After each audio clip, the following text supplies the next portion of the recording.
Aspiring blogger. Wow, okay. That's obituary material. Okay, thanks, Eric. Good morning. Thanks all for coming. Appreciate especially the outside guests. We have lawyers and IT people and bakers and others in attendance, so I really appreciate that. I am Kevin Dillon, and it's my pleasure to introduce Aaron Haspel, our guest speaker this morning. This is such a big deal that my big brother Glenn, that older gentleman at the front table there, and his lovely wife Cindy, and my wife Celine. I guess I got to go with my lovely wife. Everybody's lovely. Let's just let's stipulate loveliness for everyone. And my friend Carrie Dupuy flew down from Waco, Texas, this morning to hear Aaron Haspel. My brother Glenn is the source of my own only decent aphorism. That one is, I'm not even the most successful CFO in my own immediate family. I think Aaron has determined that is at best half an aphorism. So, okay, everyone's a critic. Okay, so here's a recent aphorism from Aaron's website, which we're advertising up here today. We elect such hideous candidates, and we are all such lovely people. That one seems particularly appropriate for today, Election Day in Virginia, New Jersey, and a few other places around the country. And of course, the first anniversary of a somewhat surprising election result 1 year ago today. Aaron's production, the sheer volume of his aphoristic output, only some of which you've seen scrolled on the screens this morning, it reminds me of a visit I had to the Hirshhorn Museum in D.C. I think everyone has had this visit, the one where your museum guide shows you the Jackson Pollocks in some rube from flyover country, Texas maybe. Someone who sounds a lot like me, perhaps, says, geez, my kid could have done that. Well, the guide always replies politely, but your kid didn't. So sure, you could write a coherent, funny, clever, witty, deep aphorism, or three, every day, but you didn't. You don't. I don't.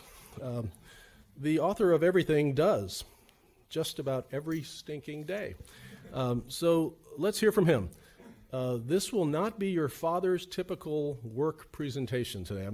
This is your warning. This won't be about MACRA, Medicare Access and Chip Reauthorization Act. Yeah, I did have to look that up this morning. And it won't be about workplace safety. This will be a bit different. So without further ado, please join me in a warm Texas welcome for the Houston Astros' newest fan, Aaron Haspel.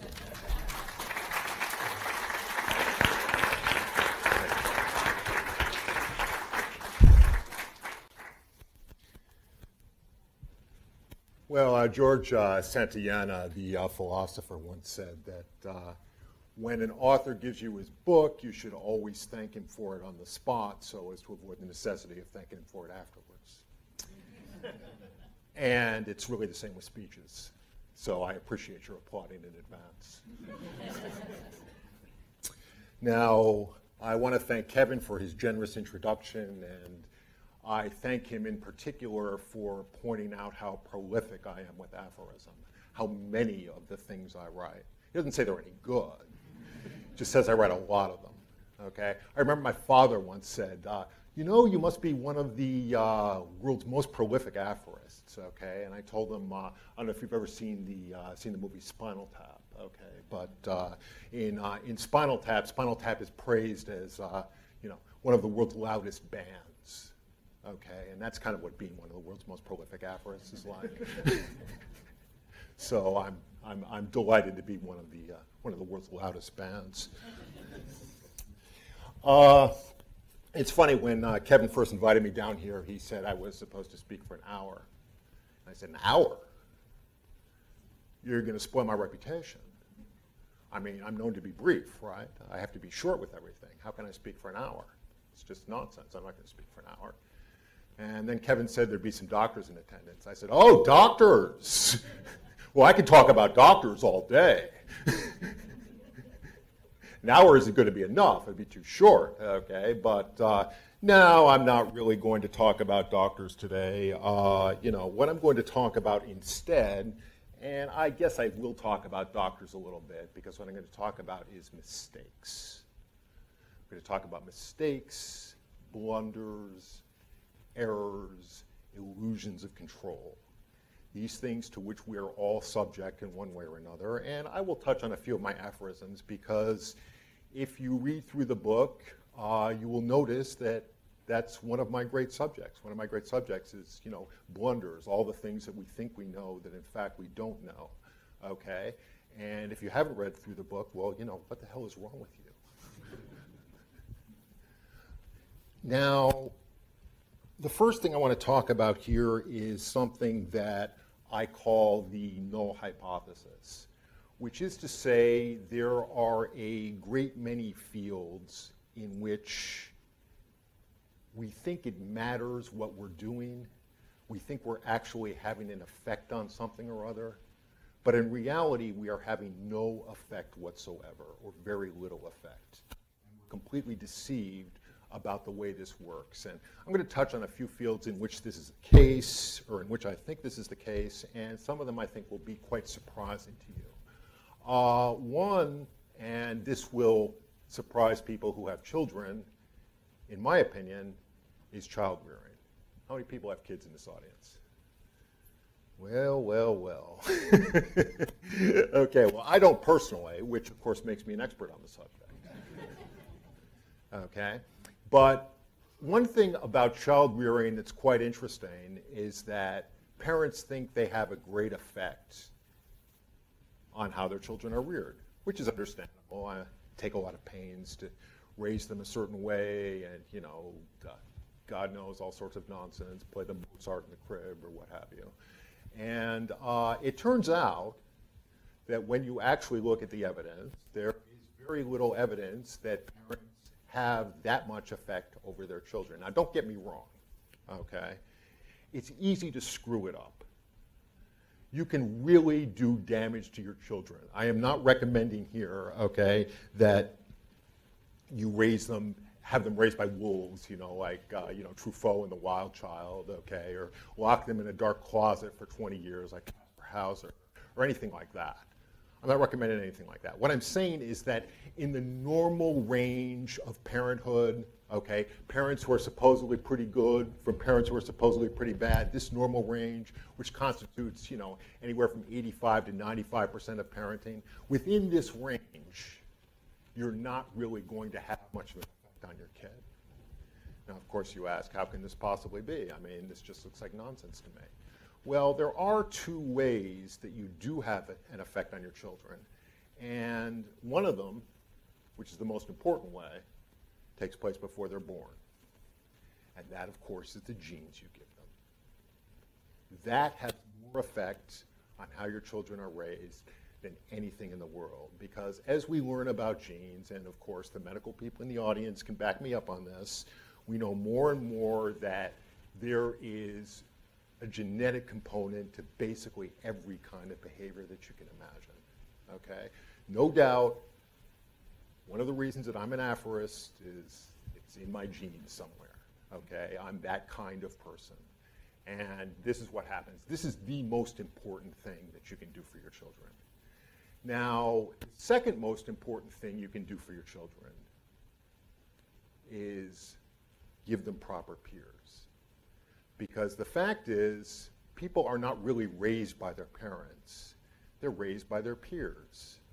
And if you introspect and look at your childhood, you can see how this might be the case. After all, whom do you spend more time with every day, your parents or your peers? Probably your peers. At least that was the case with me. Okay? But more important, humans are imitative creatures. We imitate. This is how we learn. We watch somebody do something, and then we do the same thing. We are far more likely to imitate our peers than our parents, because our peers are in a situation that is very, very much like ours, and our parents are not in that situation. They are in a completely different situation. And kids are stupid, but they aren't that stupid, okay? They know the difference, okay? They realize whose experience is pertinent and whose experience is not pertinent, and therefore they are much likelier to imitate their peers than they are to imitate their parents. Besides which, their parents aren't really giving them behavior to imitate for the most part. They're saying, you need to do this, and you need to do that, you need to act like this, and you need to act like that, okay? Whereas the peers just go out and do things, so, that's going to have the bigger influence. Now, you can see this in many ways, but one of the most obvious ways is with immigrants in foreign languages, okay? Parents come over to this country and they don't speak the language very well. Sometimes they don't speak the language at all. And very often they don't speak the language at home either. They speak their native language. Yet their kids, as soon as they come over to a new country, not only pick up the new language almost immediately, okay, but within months they are mocking their parents for their poor command of the language, okay, and their various grammatical errors and all their other nonsense. Now, if it were parents rather than peers who were raising children, you would not see this behavior. Yet this is exactly the behavior you observe. And anecdotally, I can see even from my own experience that parents just don't really have that much influence over the matter. Now, I myself come from a family of 3 children, and I had a perfectly happy childhood. As far as I can tell, the major trauma of my childhood, the worst thing that ever happened to me, is I was sent to Hebrew school. Now, don't get me wrong, Hebrew school's pretty bad, okay? But, it's not that bad, all right? So, an essayist once wrote an essay called The Crime of a Happy Childhood, and, if a happy child is a crime, then I'm guilty. At any rate, I have 2 siblings, a younger brother and a younger sister. Now, my younger brother was kind of a wild man.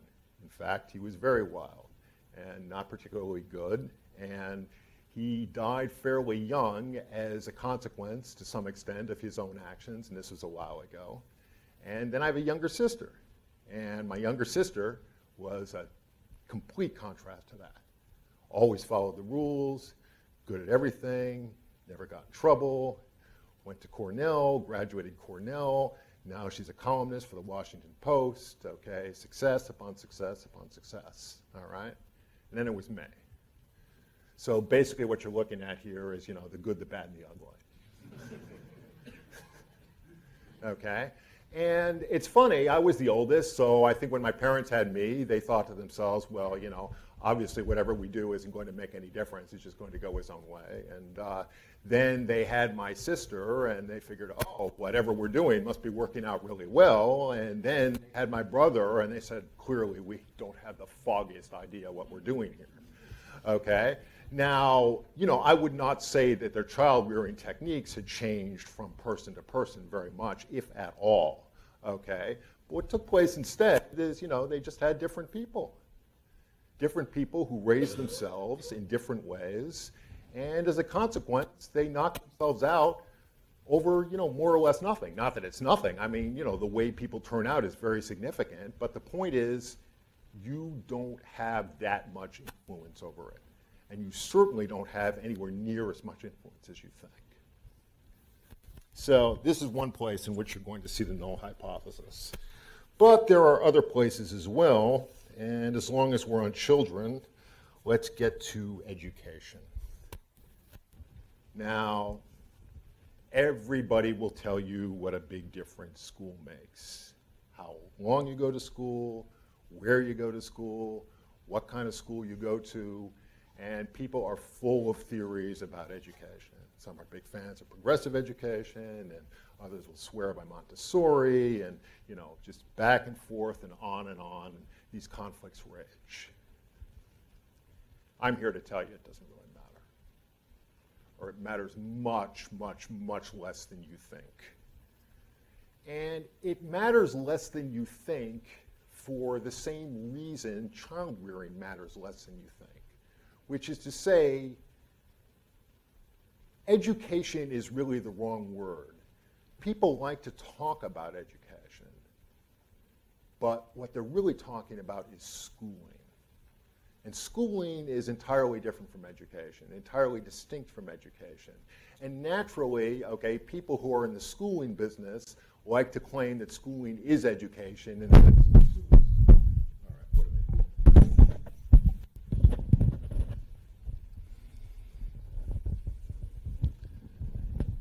That'll come out well in the recording, don't you think? Okay, and that it subsumes education, but of course that's not really the way it is at all. Most of the education you get on your own, and you will find that this is generally the case. It's certainly the case with ordinary subjects like history or something like that. Okay, I read a lot of history now, but essentially what I can remember about history is that my first exposure to it was in 7th grade, and I don't know how many of you are old enough to remember this, but in 7th grade when I got into history, they didn't call it history anymore. They called it social studies. Okay, and when I got into social studies, the first thing I got to see in social studies was 6 weeks about the Iroquois and the various tribes, the Iroquois and the Onondaga and the Longhouses and this and that. Okay, and what I can remember essentially is if this is history, I don't want any part of this. Okay, and a lot of education provides a similarly negative lesson. Okay, it is like this. Now, even things that you would think that were taught chiefly in school and that you learn in school, you more or less learn on your own. And this is kind of the case with mathematics. All right? We can take a fairly simple case like algebra. In algebra, you are taught how to factor quadratic equations. But the way you're taught how to factor quadratic equations is more or less mechanical. Okay, you follow this rule, and you follow this rule, and you follow this rule. And then at the very end, voila, you factor your quadratic into like, a plus 1 times a minus 2, or whatever the case may be. Now, that's fine as far as it goes, but then what happens is if you're interested in mathematics at all, you come on something called Pascal's triangle, and you look at that and you see, oh, this is nifty. Okay, we can take this and we can extend it to equations of with more variables. Okay, with one variable, with two variables, with three variables, and on down the line. You see the triangle, you see the connection, you make those connections yourself, and the point is you make them yourself. You don't make them because you were taught them in school. You make them yourself, and this is pretty much what happens, and this is how you educate yourself. It's how you educate yourself in history. It's how you educate yourself in mathematics. It's how you educate yourself in everything. Now, there's one other key problem in education that I'm going to touch on briefly here, and I'm going to bring it up again a little later because it's very important in a lot of fields, and that is the problem of variance. When people say they want better education, they usually don't really want better education. What they want is they want to reduce the variance. And you will find that most education reform is bent, in fact, on reducing the variance. What they want to do is they want to take the people at the very bottom and they want to raise them up to a certain level. Now, that might work. Actually, it doesn't, but it might. Okay? But there are many other ways you could reform education. For instance, you might get better results overall for society. I dare say you probably would get better results if it were possible, rather than focusing on the bottom, to focus on the top and say, let's take the top and see if we can educate them further. But of course, nobody wants to do that. Nobody will do that, because that would increase the variance, that would exacerbate inequality, and exacerbating inequality is a very bad thing to do. We all know this, so this is not the kind of education reform you ever see. What education concentrates on, and education reform concentrates on, and education methods concentrate on, okay, is reducing the variance, okay? It's taking the very bottom and bringing it up to snuff. And you can even see this in the various slogans that are used. They talk about things like, what does no child left behind mean? Okay, no child left behind means we're going to take the very bottom and we're going to raise them to a certain level. And this is what it's all about. Now, actually, there's been a fair amount of research on various methods of education and how these things work, and the answer is not very well. But I can think of three in particular. There were 3 projects that involved like poor families, mostly black, where they took them out and they put them in some special program. Head Start is one such program. The Milwaukee Project is another, and the Abecedarian Project is a third. And the claim was all of these people had deprived environments, and if you put them in an educationally rich environment and did all these special methods for them, great things would happen and IQs would raise, and we'd wind up with a whole bunch of doctors and lawyers and future contributors to society. That's not what happened. That's never what happens. And what's interesting is that one of these projects in particular actually did manage to achieve some results. The Milwaukee project, I think, raised IQs among its pupils somewhere between 5 and 6 points, something like that, which is not a huge amount, but it's not chump change. Okay? But this was a project that was so intense, okay, that was so involved. The director of it described the educational environment there as so enriched that John Stuart Mill's education, John Stuart Mill was the great prodigy of the 19th century, was educationally deprived by comparison. Okay, so we're talking about a project that does not scale, that does not universalize. And I'm going to talk about scalability and universalizability a fair amount as we go along as well. But here we have another major aspect of, raising children, of society, where, you just don't see the results that you expect to see, where you put in all of this effort, all of this time, and you just don't get anything out of it. And we do a lot of this. Now, one other aspect where you will see essentially no results, and it's kind of interesting because this was one of the most popular disciplines, not so popular anymore, but it was one of the most popular disciplines for most of the 20th century, was psychoanalysis. Somebody laughs. Anybody been to therapy here? Come on, you can admit it. Yeah, there you go. Okay, good. Okay, we got a couple therapy victims. I'm glad to see it. All right. Oh, therapists. Oh, well, I don't want to know how many therapists there are in the room. Okay, but the funny thing about psychoanalysis is that you can see how popular it was just from the movies. The movies will often tell you a lot about how things work, okay?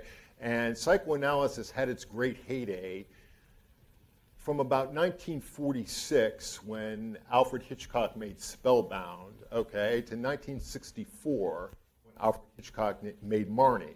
And if you look at the period of movies in there, the period of Hollywood movies in there, there are all kinds of movies, okay, where the shrink is the hero, all right? In Spellbound, Ingrid Bergman, the shrink, saves Gregory Peck, the innocent victim, okay, and Gregory Peck looks throughout the movie like he's caught in the deer in the headlights, which is very appropriate casting since it's pretty much how Gregory Peck always looks.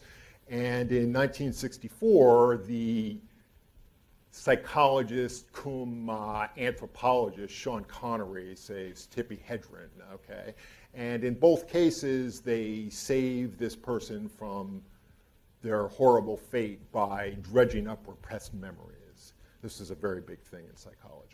And you saw this in the 50s movies as well. It was the 50s movies, the Three Faces of Eve, for instance. You're always dredging up repressed memories, okay? Some horrible thing happened to you in your childhood, and you've repressed this completely, and it's screwing you up in one way or another.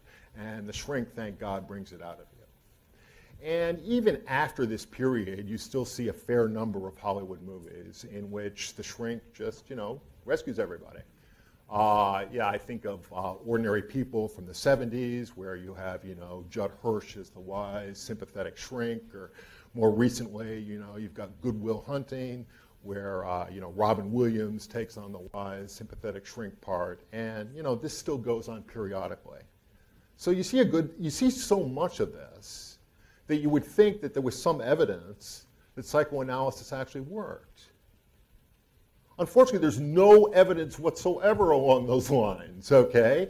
And if you think about it, you can see that there can't be much evidence for it, okay? To begin with, what does work mean in this context? How would you even measure such a result, okay? Where would it come from? And second, Psychoanalysis, as the psychologists always emphasize, never ends. It goes on forever. There's no termination point. Okay, Woody Allen used to have a joke about this. He'd say, I went into therapy and, I wanted to commit suicide, but, my analyst is strict Freudian and he charged me for the sessions I missed. Okay, and so essentially what you're looking at is a field that became overwhelmingly popular, okay, to the point of being the inspiration for, any number of movies, which millions of people saw, okay, and generating just who knows how much money in fees with no evidence whatsoever for its efficacy. And this is true even to this very day. Now, one might say, all right, well, maybe psychoanalysis isn't useful, okay, but where's the harm? What's the real problem with it? Maybe people want to waste their money, go ahead and waste their money, okay? Where is the actual harm in psychoanalysis? Well, the actual harm in psychoanalysis is quite significant, and I will give you a couple of examples. One example is in the diagnosis of autism. Now, autism is a very popular diagnosis now, but back in the 60s, when it wasn't so popular, there was a psychologist named Bruno Bettelheim. And Bettelheim was deeply influenced by Freudian psychology. In fact, he had no psychological or medical credentials whatsoever. He was a philosopher from Austria. Okay? Nonetheless, he wrote a highly influential book on autism, and in which he argued that autism was the product of cold, unfeeling, unemotional parents. Okay? If you were this way, this was what would cause autism in your children. Now, of course, never mind that autism as a diagnosis occurs in maybe 1 or 2 per 1,000, okay? And I dare say that in my experience, okay, unemotional, cold, unfeeling, and distant adults are somewhat more common than that, all right? But, leaving that point aside, Bettelheim became very influential, extremely influential, despite the fact that there was no evidence in his book whatsoever that any of this had anything to do with autism. He had no credentials in the field. He was, in short, a complete charlatan and quack. Okay? And this is the sort of damage psychology hath wrought.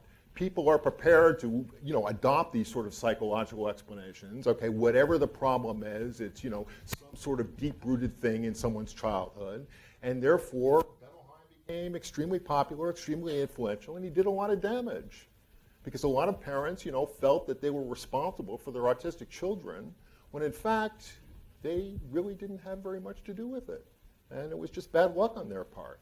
And Bettelheim, although he has no longer much influence in the United States, is still popular in Argentina and especially France, because France is the leading factory for the theory of everything. That's what France is. And that's what France has been for the last 200 or 250 years. So yeah, Bettelheim remains popular there, and psychoanalysis remains highly influential in France in general as opposed to the United States.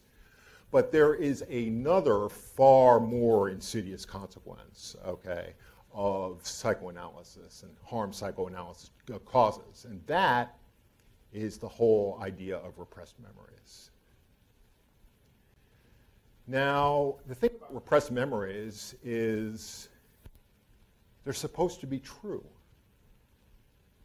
But why should they be true? Why should they be truer than any other memory? It seems to me, if anything, they're likely to be less true than any other memory, and memory isn't very reliable in the first place. Okay? I don't believe my own memory. I think, I've got an aphorism about that saying that I wish I could quote my stuff directly. Well, it's something along the lines of, you don't have the life you lived at all, okay? What you have is the life you remember. And that's probably a good deal different from the life that you actually live. So there's no reason actually to believe in this concept of repressed memories, yet in the 1980s, in the 1990s, a lot of innocent people in America went to jail for these things. All right? I don't know if any of you are familiar with the McMartin case, the McMartin preschool case from the 1980s. But these were a couple people who ran a preschool, and a bunch of therapists, some hysterical parents said that, they were running a satanic cult or something, and they called a bunch of therapists in, and the therapists interviewed the preschool kids, and the preschool kids told them that, yes, they're running a satanic cult, okay? And, yeah, funny, yeah, no, it's funny now, and it is funny, okay? But, it wasn't so funny for the McMartins because they went to jail, okay? And they had their lives ruined. And they weren't the only people who had their lives ruined by, manifestly absurd accusations like this. And this is some of the consequence that psychology hath wrought. So it's not enough to say that a lot of people have wasted time and wasted money. Okay? A lot of lives have been ruined as a consequence of psychoanalysis. And there is one further consequence that I will get into a little later, and that's that psychoanalysis, precisely because of its inefficacy, led to psychopharmacology. And psychopharmacology gets to be very serious business, and we will get to that in a few minutes. But before we get to that, there is one other field that I would like to talk about, and that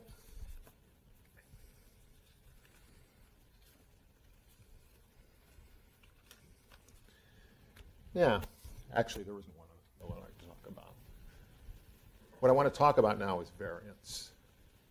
I touched on variance briefly when I discussed education, okay? The way we want to compress everything toward the middle, all right?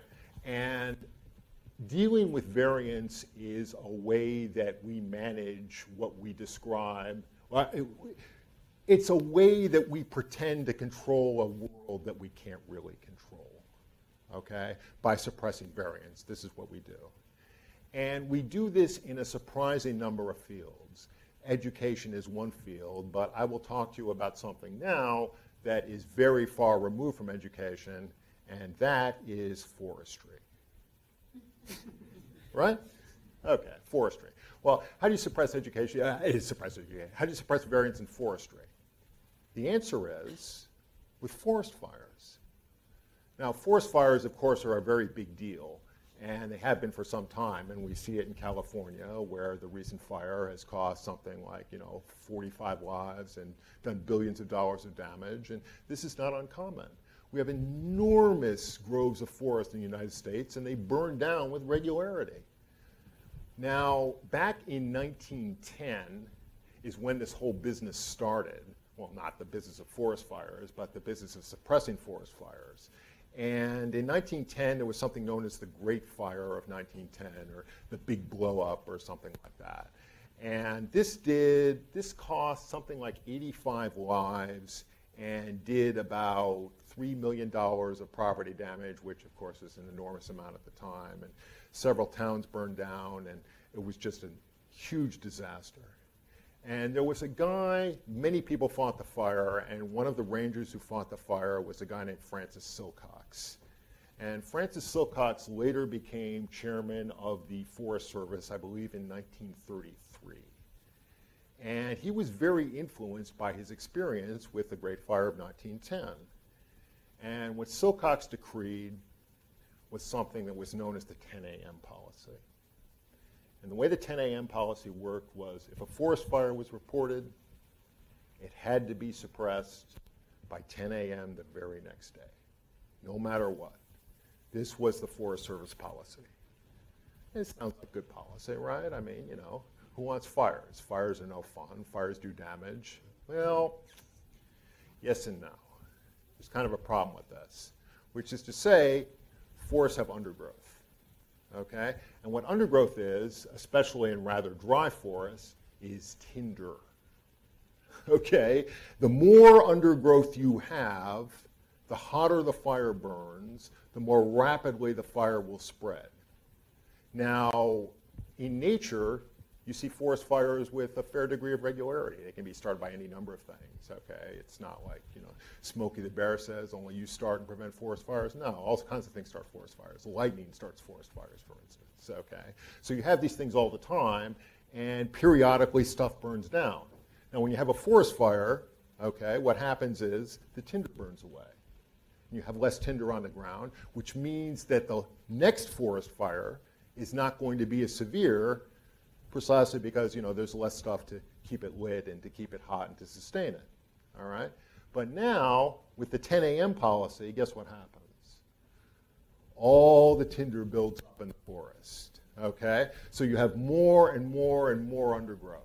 And what happens as a consequence of this is that when there is a fire and you can't put it out right away or by 10 a.m. the next morning, now you have something that you can't really deal with. And this was a consequence of trying to suppress variance in the first place. Ironically, Silcox, by trying to suppress variance and putting out the fires immediately, okay, just created variance because he allowed the fires to build up to the point where they just weren't manageable and they were too intense. And even to this day, we are suffering the consequences of these policies because we regularly see fires that do billions of dollars in damage. We've just seen the fire in California, and you know, it's going to get worse before it gets better. So, you know, this is one way in which by meddling, you make matters worse rather than better. Now, I said I wasn't going to talk about medicine, and so far I've kept my promise, but, well, sort of. I mean, if you call psychoanalysis medicine, which I don't, all right? But so far I've kept my promise. Nonetheless, I am about to break that promise, because medicine is another field in which, by doing too much meddling, we do quite a bit of damage. Now, look. Before I start on this, I want to say that, you know, I am a big fan of modern medicine. I consider things like antibiotics, modern prosthetics, beta blockers, bypass surgery, all of these innovations. I am very happy to live in an age in which these things, you know, are available to me. Not to mention such basic stuff as anesthetic, okay, which wasn't even around until, you know, a little bit after the Civil War. So don't get me wrong, okay? I am a big fan. I don't want to live in an age, okay, in which when my leg has to be sawn off, all right, my anesthetic consists of, like, you know, biting into something. All right? No, that is not what I want. Nevertheless, it cannot be denied that doctors will and indeed do overstep their bounds. Now, medicine has kind of an interesting history. If we dial the clock back and go in the Wayback Machine, I don't know, say 250 years or so, and we ask what doctors did then, the answer is basically nothing, okay? You know, what they did is the best doctors of the time administered nostrums that they made sure did no damage, something like homeopathic remedies today. Okay? And then they would wait for the results from the patient. Often the patient would recover. If so, that was due to the ministrations of the physician. Often the patient would die. If so, that was God's will. Now, this actually poses sort of a theological problem because, you know, it's kind of a harsh God, isn't it? Okay, you know, after all, you know, the only time God's will takes effect is when the patient dies. You know, God's will has nothing to do with the patient's ever. It's kind of hard on God.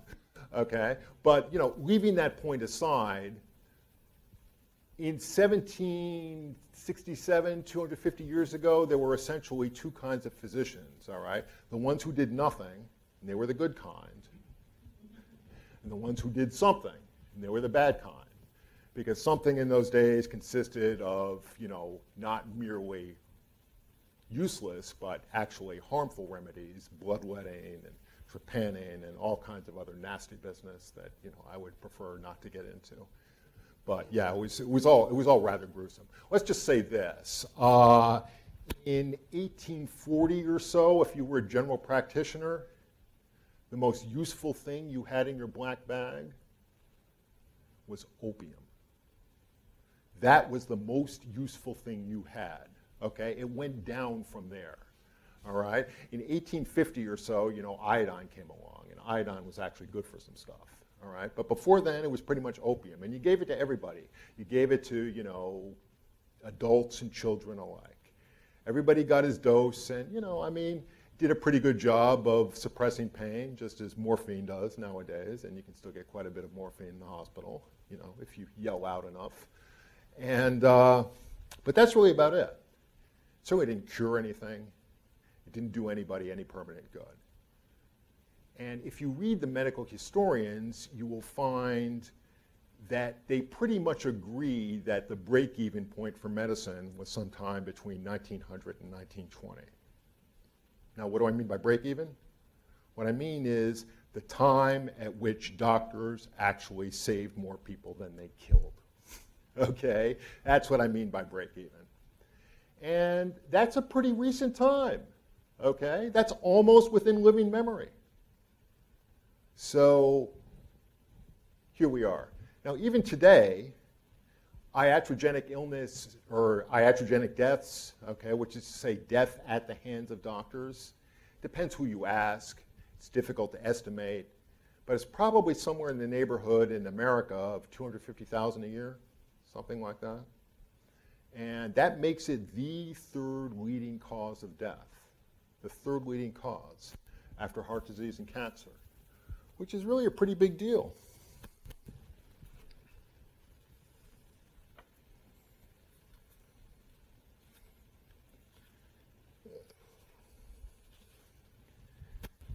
I actually have an aphorism that kind of summarizes this whole concept. Okay, and it goes: when you don't need a doctor, you really don't need one.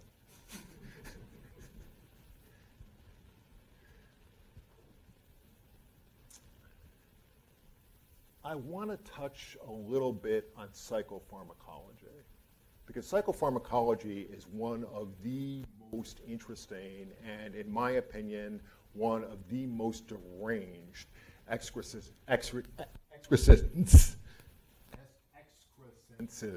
of medicine in the 20th century.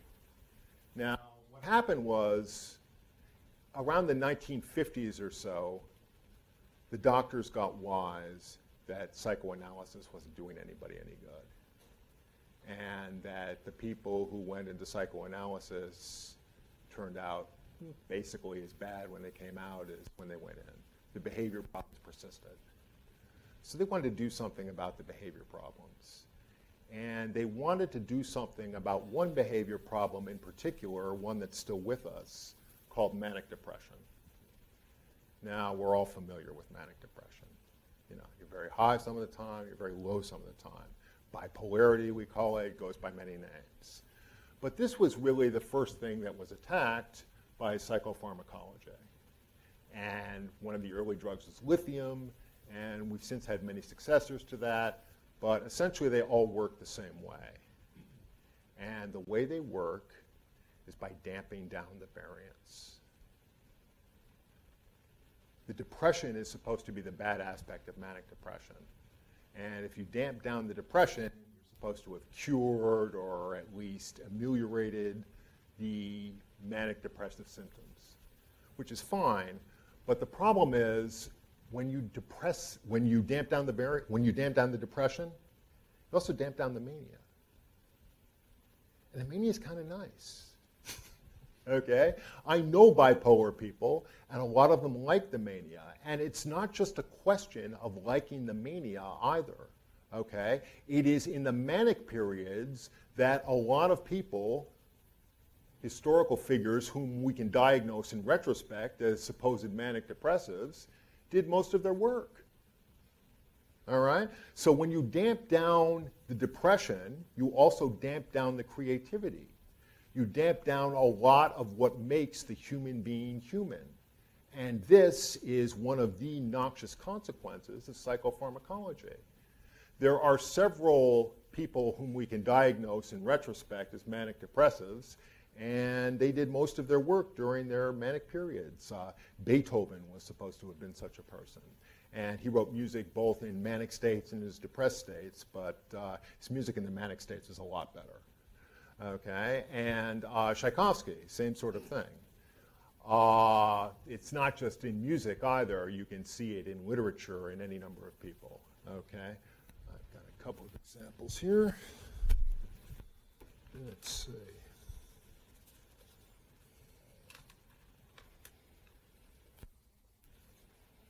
Where did I put it?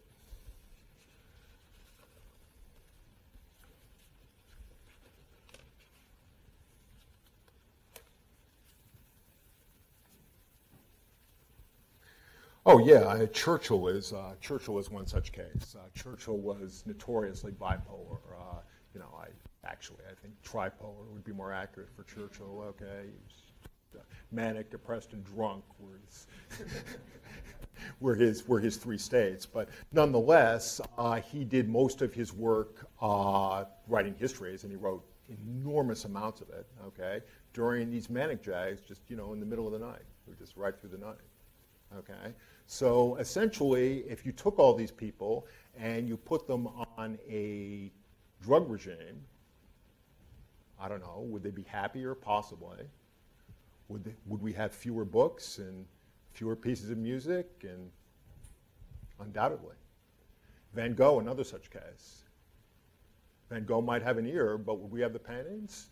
Who knows?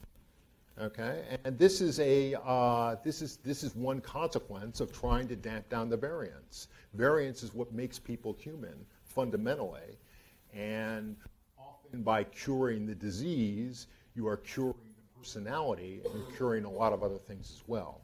And this is what goes on in psychopharmacology in particular. In fact, a lot of writers artificially induce a manic depressive state in order to write better, by getting themselves hooked on amphetamines. Okay, there are any number of writers who did that. Jack Kerouac was such a case. Jean-Paul Sartre was a speed freak. Ayn Rand was a speed freak. There are any number of writers who did this sort of thing, and essentially what it's doing is it is artificially inducing manic depression for the sake of getting the writing done. And again, I don't know if they would have lived happier lives if they hadn't done these things. Maybe they would have, maybe they wouldn't have, but not by their own lights. Not by their own lights. By their own lights, they wanted to get the books written, and this is exactly how they got the books written. In fact, one of the most famous and one of the most interesting cases along these lines is a poet from the 18th century, a guy named Christopher Smart. Now, Christopher Smart was an almost classic manic depressive. And during his manic periods, he would go through religious manias, okay? Sort of like the street preachers you see out in Times Square in New York every now and then, all right? He would run around in public and he would demand that people pray with him, okay?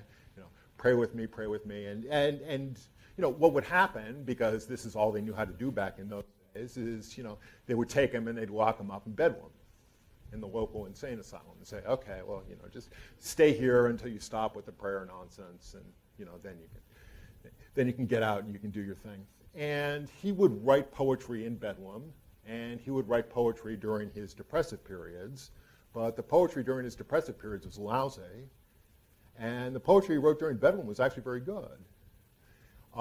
Smart is famous for the best cat poem ever written in English literature, called My Cat Jeffrey. Look it up sometime. Christopher Smart. He was a friend of Samuel Johnson's, and what Johnson said about him is, I don't think he should be locked up. He liked to pray in public, but I'd as lief pray with Kit Smart as pray with anybody else. Another charge against him was he didn't like clean linen, and I have no passion for it myself. This is what Johnson said about Smart. So here's a person who, in contemporary times, would almost undoubtedly be fed drugs. Almost undoubtedly. And yet, because he wasn't fed drugs, because he was just, locked up relatively harmlessly, instead, we have the poetry. With the drugs, we wouldn't have the poetry. So these are some of the various ways in modern society that we go way, way out of our way to repress variance. And I guess the question now becomes, why do we do these things? If they're so obviously stupid, why do we do these things? Well, there are several reasons. and I'm going to give you three. Okay? One is, I suppose one could call it a psychological reason.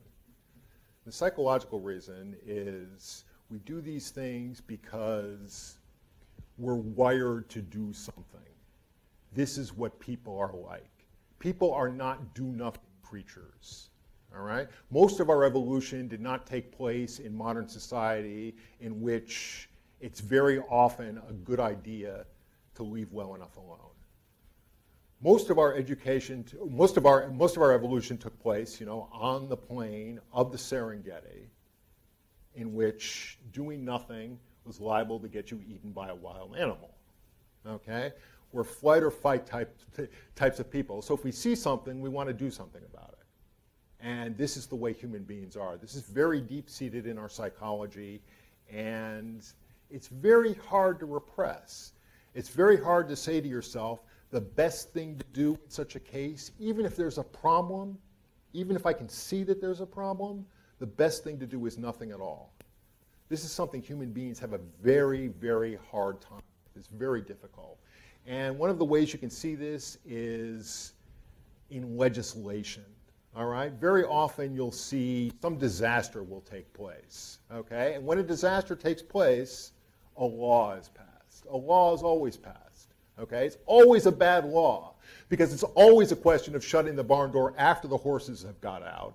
All right? Always, always. And yet the law is continuously passed. Why? Because we have an overwhelming desire to do something. We must do something. And this is the way we behave. But there are even deeper-seated reasons than this, okay? One reason which I suppose I would call it's partly historical and it's partly epistemological has to do with the scientific revolution. Now, the scientific revolution is kind of badly named because it's not really a scientific revolution. In fact, it took place in a few specific areas. First in astronomy, then in physics, then in chemistry. This was over 100 years ago, 100 years or so, and then later on there was a later revolution in biology. But it certainly wasn't, science in general, okay, not all science.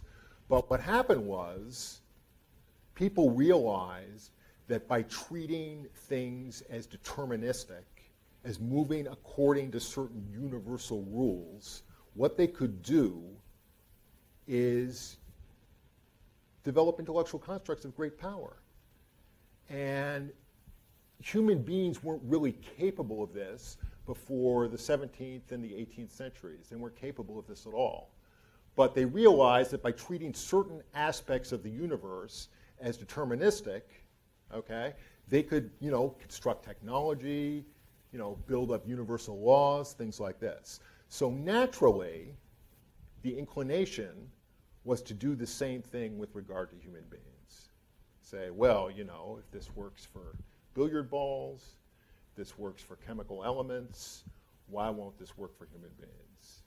But it doesn't work for human beings. It works very, very badly for human beings because human beings cannot be dealt with in this manner, okay? There are very few sort of universal scientific laws that apply to human beings, okay? Yet people developed intellectual hubris on this score as a result of the scientific revolution. They said, well, if we can control things in this area, we can control things in another area as well. And this is what happened, okay? So those are two of the reasons. And there's one further reason, which is a technological reason.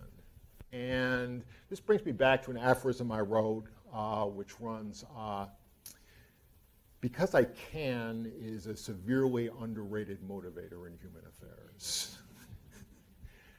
Very severely, okay? And pretty much anything that you develop the capacity to do will be done at a certain point. You can take this to the bank. If we develop the capacity, which if we haven't already, we will shortly, to clone human beings, you can bet your bottom dollar that human beings will be cloned somewhere by somebody because this is what we do, okay? It is simply a question of because I can. And in the 19th and the 20th century, as a consequence of the scientific revolution, or the physics and chemistry revolution, call it what you like, there was a vast expanse in human capability and technology. All kinds of technological solutions became available that were not available before. And naturally, if you have these things, you're going to use these things.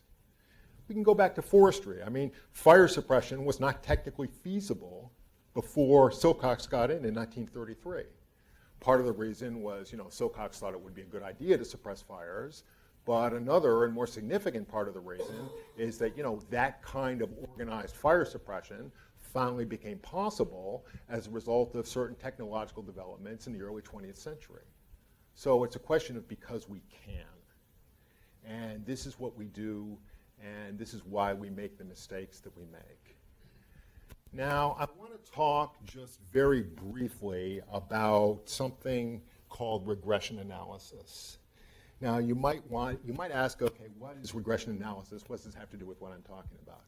Well, regression analysis is something that we do to discover causes of problems, of certain human problems. Let me give you an example. There's a big controversy now about lead and crime. Lead was supposed to be rampant in the 60s. Crime, of course, was very high in the United States in the 1960s. So the question is, how much of this crime is attributable to lead? Another example might be capital punishment, whether capital punishment has a deterrent effect.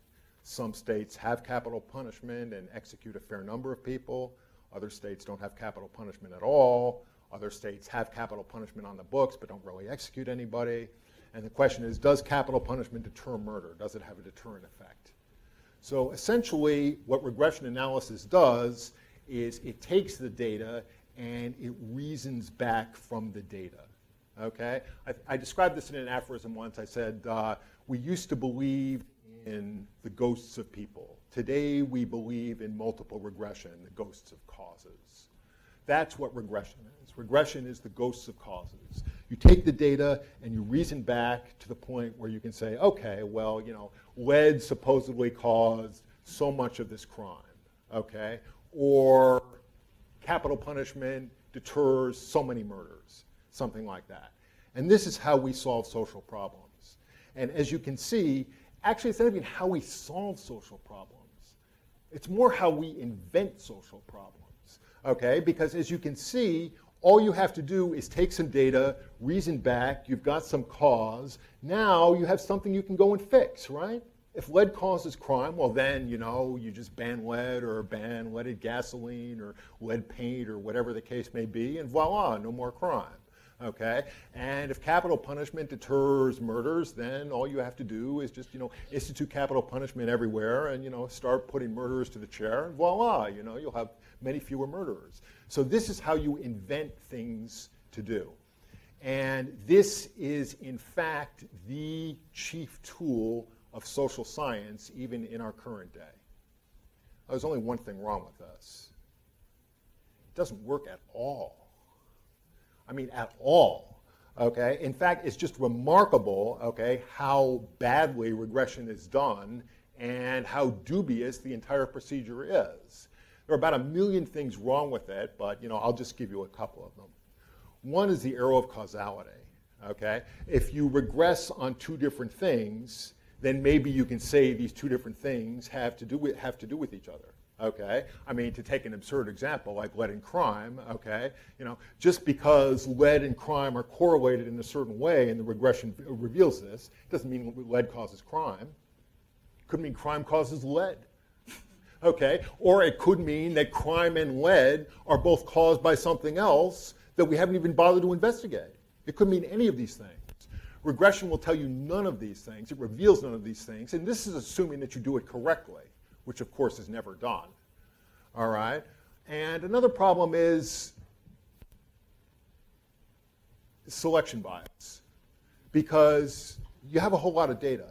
And the great thing now is, we have all kinds of computers that can just analyze this data.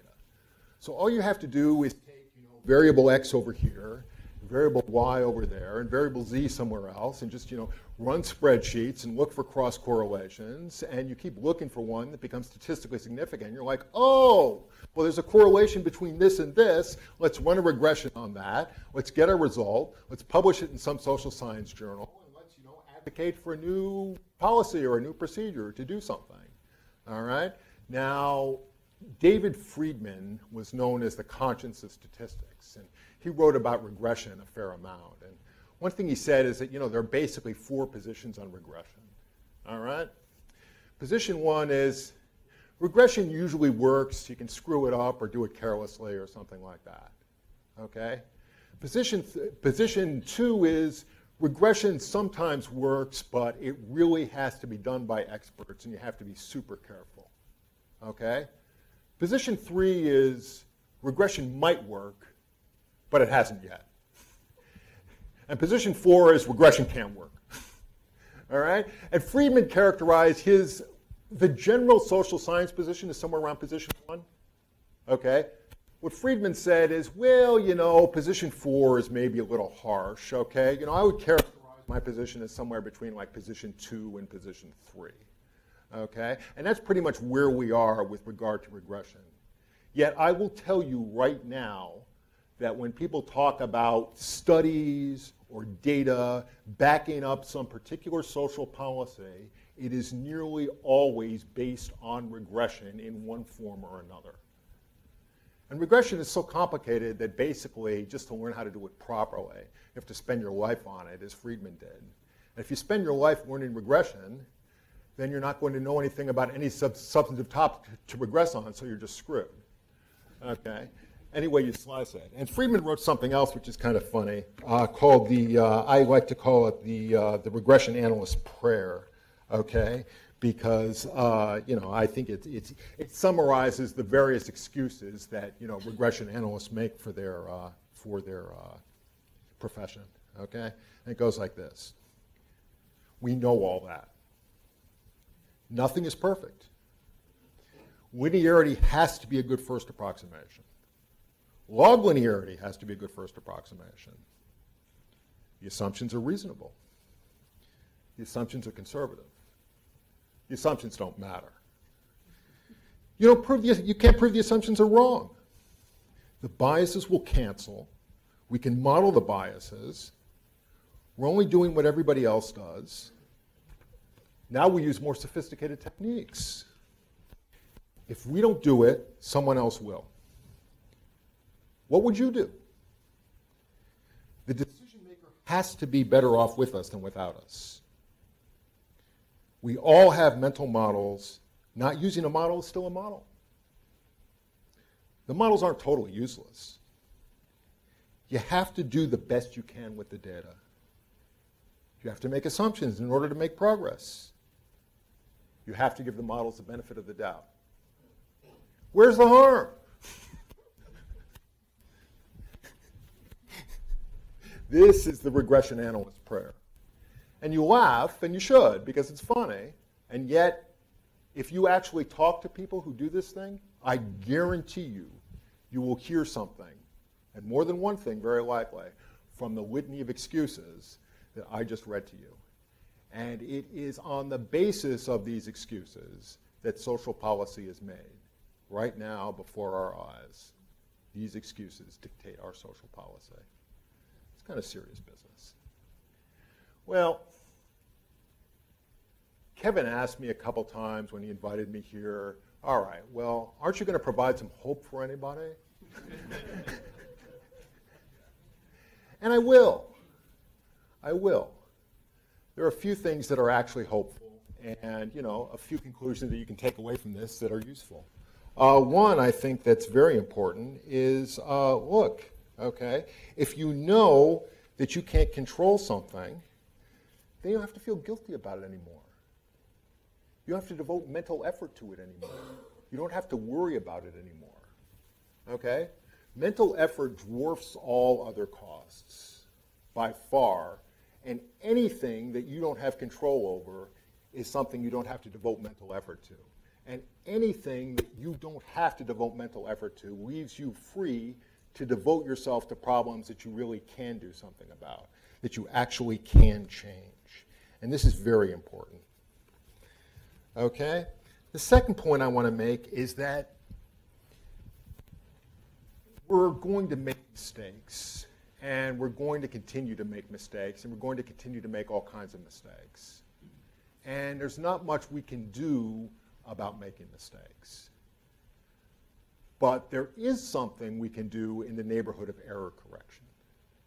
Error correction is very important. The question is not how to make fewer mistakes, because it's quite difficult to make fewer mistakes. Believe me, I'm a computer programmer by trade. I know what it is to make mistakes. I make them all the time.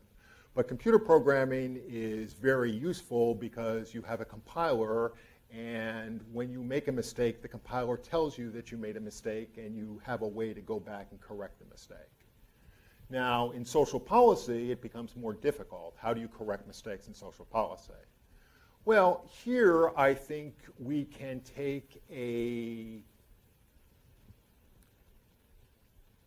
lesson from natural selection and from evolution. All right?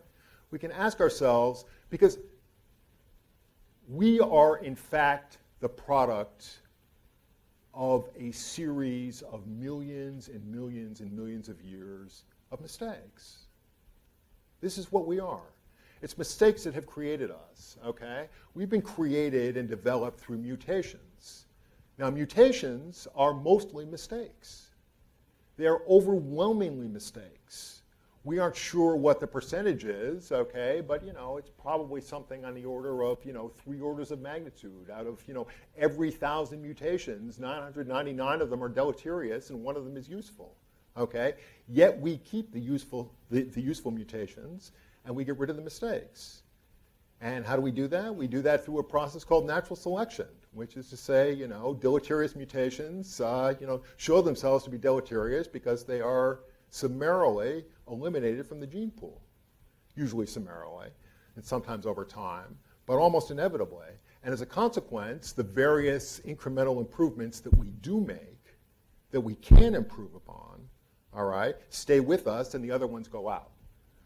So how do we apply a similar error correction mechanism to social policy?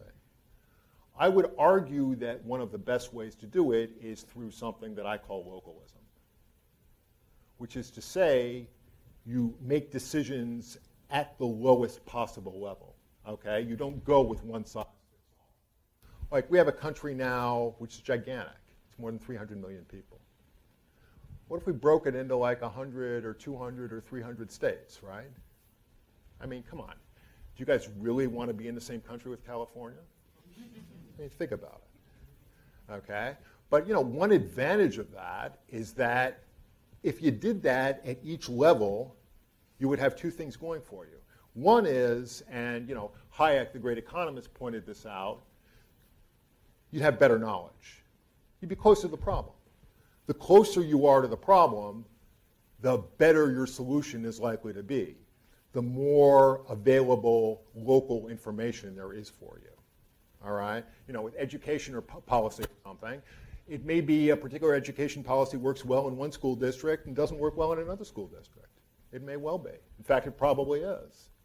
But you never know that if you have one central education policy that's dictated from the top. You know that if each individual school board, makes its own education policy, or even if each individual state makes its own education policy. Okay? So there's more information.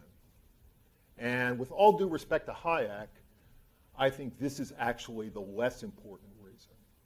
The more important reason is that it gives you a mechanism for error correction. If you have hundreds of different policies on a particular thing going on at the same time, essentially what you're doing is you're running a large, live kind of experiment. And if you're running an experiment like that, you're allowed to see which of these policies are likely to succeed and which of these policies are likely to fail. And the fact is you're not going to know in advance. Everybody thinks he knows in advance, but you really don't. You never do. And this is a way to sort out the bad policies and to keep the good policies. It is, in essence, a mechanism akin to natural selection. So localism is one lesson that you can take away from this. And I suppose the third lesson would be more of an epistemological lesson than anything else. Let's see. I'm looking for hope in my notes here. It's got to be here somewhere.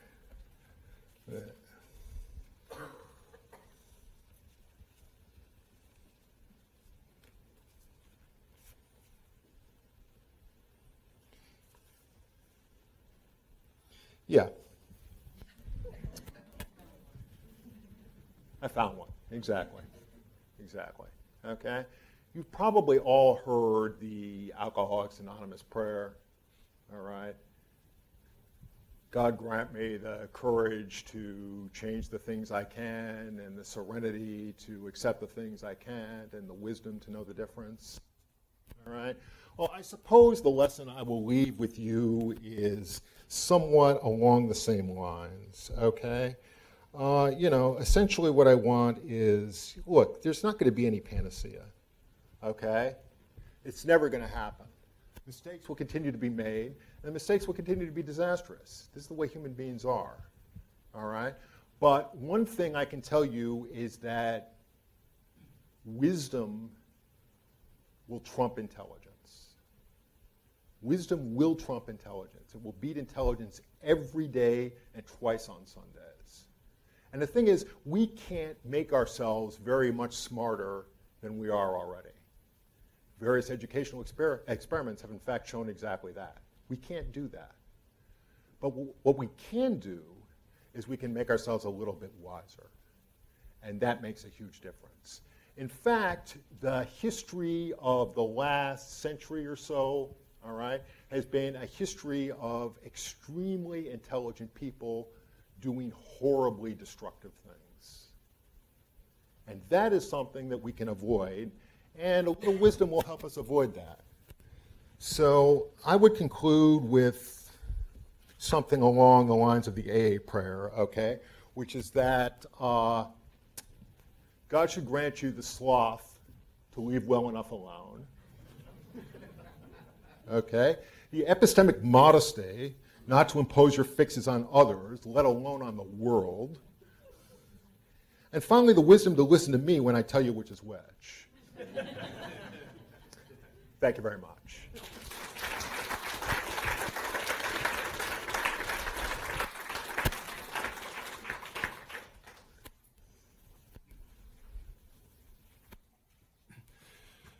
Aaron, thanks for squeezing some hope in there. That was, I promised you, right? In minute 59. No, that was great. We have about 10 minutes for questions. I'm looking at you, Glenn Dillon. So I have one. I'll start with one. I think a lot of people are interested in your approach. You're not, I guess, Jonathan Franzen with an air-gapped computer, isolating yourself from the world. So when you're writing aphorisms, I asked you yesterday, how many did you write on the plane ride down from New York? Give us a sense of how you, zero, okay, took the day off. So, I noticed you post them on Facebook, you post them on everything, aaronhaspel.com. What's your kind of approach to writing aphorisms? Particularly, I guess, what are your inputs? You're watching Wolf Blitzer. What kind of? Oh no! Oh, never. Never that. Okay. So they just occur to you? No, I wouldn't say they just occur to you. I discussed this with you briefly last night, but for the benefit of the room, it's hard to describe. You train yourself in a certain manner of thought. You see, it's very difficult for me to speak at length now because I don't speak English anymore. My native language is Afaris. That's really all I speak. And the reason that's my language is that I've just been repeating the process continuously over 10 years or so. Kevin also asked me last night, how much time I spend on these things. And the answer to that, too, is that I don't know. Because when I first started, I had to be very explicit about it. When I first started, I would walk around and would think, okay, it's aphorism time. Right? And, something would knock around in my head, and I would work it over and chew it over, and sometimes I would get something pretty good. More often I would get something pretty bad, and you do that for a while and you get more and more practice. But more important, when you do that for a while, the process is no longer conscious. The process becomes subconscious. And this is very similar to the way mathematicians work, or any kind of science. If you think about, you have a problem, it knocks around in your head, it keeps knocking around in your head, and you're processing it all the time, even when you're not aware of aware of processing it. So the eureka moment that's often described by mathematicians, and which I've experienced on occasion, and by poets and other people, is not really at that moment all of it came together. It's more, okay, your subconscious processing has finally emerged and you're seeing the benefit of everything that has gone on for a long time. There's nothing magic about it. Okay, it's just all of the thinking you're doing has all of a sudden come to the surface, and there it is. Okay, there's the result for you. And this is the way it works for me. So I probably can't tell you how much time I spend writing aphorisms, because so much of it is done that way, any more than the mathematician can tell you. But solving a problem, is it fair to say that for you, writing aphorisms, you're not trying to impress girls, you're not, well. Yes, I am. Okay, oh, sorry, of course, always. But primarily you view it as you're solving a problem. You can segue into your the Korea Maria song if you'd like, but maybe you don't want to do that right now. But you feel like you're solving a problem. That's what writing an aphorism is for you? Yeah, sort of. How would I put it? If you're an aphorist, what you say is not going to be an original thought. It's just not. All right? Because some of the best minds have been fishing in this pond since Montaigne. All right? And the pond is human nature, and it's not like a trout pond. It doesn't get restocked. There's only so much of that stuff. So anything you say or anything you think has probably been thought and said by somebody else. That's not the point.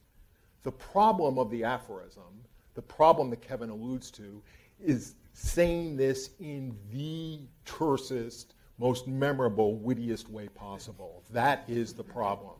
That's what you're trying to do. That is the essence of it. All right? It's not original thought, because it's just not there. So you're really thinking like self-constrained numbers of syllables, like you Oh yeah. Okay. Oh yeah. It's like a line of verse. You have to treat it that way. You do. You think in syllables. I'll tell you a story that illustrates this, because poets kind of have a similar mindset, and aphorism, much as it pains me to say it, is somewhat like poetry. But a famous poet, E.A. Robinson, was once asked by an acquaintance of his, well, what'd you do all day? This is a fair question, right? The guy's a poet after all. And, well, Robinson said, well, in the morning I put a hyphen in hellhound, and in the afternoon I took it out.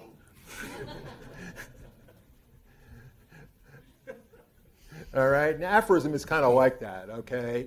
You would be amazed, all right, how much time I spend deciding whether something should be like a semicolon or a comma or an em dash or something else, or a particular word, whether it should be one syllable or two syllables, and it's like a lot.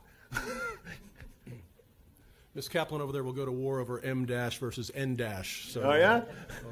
Don't get her started. All right. Other questions? Yeah. Yeah.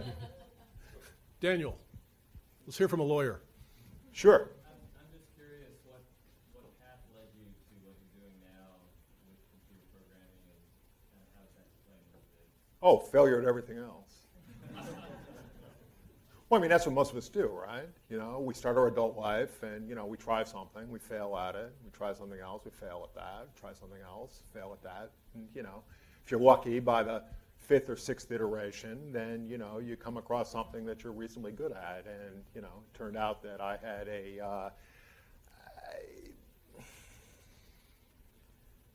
I'm not the best programmer in the world, okay? You know, the problem with programming is that the guys at the top level, okay, are so much better than you, okay? You're not even a bug in their rearview mirror, okay? That's what it's like, okay? You know, it's not like they're twice as good, okay, or 10 times as good. They're 1,000 times as good, okay? All right? They can do they can do in a morning, all right, what you couldn't do in a lifetime. There are people like that, and it's rough. On the other hand, you know, I'm good enough, so I have a large comparative advantage over most of the world, and that was good enough for man. It was certainly better than what came before. And, you know, as for aphorism, it's, you just get ornery, you get cussed after a while, you get tired of explaining yourself. It's a great thing about aphorism. You don't have to explain anything. Just give the conclusion, you know, and if you like it, you like it, and if you don't like it, well, you know, next case. It's not my problem. You know how when you were in school in math, they asked you to show your work? Remember that? Wasn't that annoying? Well, you know, you don't have to show your work when you write aphorisms. Yeah. Anybody else? Yeah. Bob. Yeah, so I'm filing for a book called The Signal and the Noise. I don't know if you're familiar with this, but Who's the author? I don't remember, but it's Well, that's noise anyway, right? and it speaks to this issue of the human nature to see patterns when sometimes patterns aren't there. Oh, sure. And I wonder if you could comment on that, because that's I think a common problem we have is. Oh, absolutely. I mean, you know, human beings are storytelling creatures. All right? You know, an example, and I could have put it in these terms, although I put it in somewhat other terms, was, you know, repressed memories in psychoanalysis. You know, think about what a great story that makes.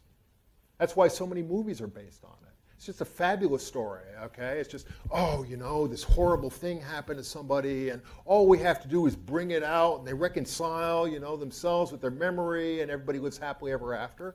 But, you know, it's like total bullshit. And what happens is people get put in jail as a consequence of doing something like this because, you know, you're seeing a pattern that doesn't exist. You know, human beings are narrative constructing creatures. This is what we do. And I have a standing bet with people, and I almost always win this bet. All right? And the bet is you write down a list of 100 flips of a coin, head or tail, head or tail, head or tail. You write them down. Just write them down. Just write out the string, okay? And I will bet you whatever amount of money you like that I can tell whether you made it up out of your head or whether it was actually randomly generated. Now, you wouldn't think I could win such a bet, but I always win. And the reason I win is people make their own, when they invent these heads and tails flips, they make them just, you know, far more even, okay? They'll never have like, you know, 5 or 6 heads in a row or 5 or 6 tails in a row or something like that. It's just too much for them, okay? It's got to be, you know, it's supposed to come out and even the end, so it's like head, tail, okay? And there's way too much of that, way too much, all right? Because when you actually see coin flips generated, and you can do this if you flip a coin 100 times, you have the patience for it, and just write them down, and you look at the string, okay, it's kind of interesting. They clump, they cluster. This is how things actually are. That's what random behavior actually is. And people are just not capable of that. They won't process that. So yeah, I mean, does that answer your question? And you get a money-making strategy into the bargain.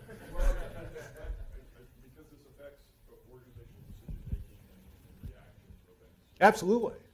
Absolutely. All right, last question. Yes, sir. Amar. Do you find yourself thinking in aphorisms, and is that a good thing or bad? Yes. Drop the mic. Just, And it's kind of a bad thing. Because as I say, okay, you know, any specialization, you know, makes you kind of a hunchback, makes you kind of a cripple. Okay, Nietzsche said that, all right? You know, the fact that I think in aphorisms renders me, you know, utterly useless for ordinary conversation, giving speeches and answering questions and so forth. Anybody else? Yeah. Lois. A favorite aphorism? I'll pick somebody else out of sheer modesty. One of my favorite aphorisms is La Rochefoucauld's, okay? And La Rochefoucauld, his main topic was, self-love and vanity, and, that is also one of my favorite subjects, and it is a hardy perennial for all aphorists. But La Rochefoucauld wrote one of the best summaries of it when he wrote, we all have the strength to bear the misfortunes of our neighbors. Okay, here's what we're going to do. Aaron's got to catch a plane pretty soon. We're going to go eat lunch. Those who want to stay for that, please, I encourage you to do so. And then Julianne's going to lead us through a exercise. I don't know what the hell it is, but it's going to be great. You got emails about it recently. Okay.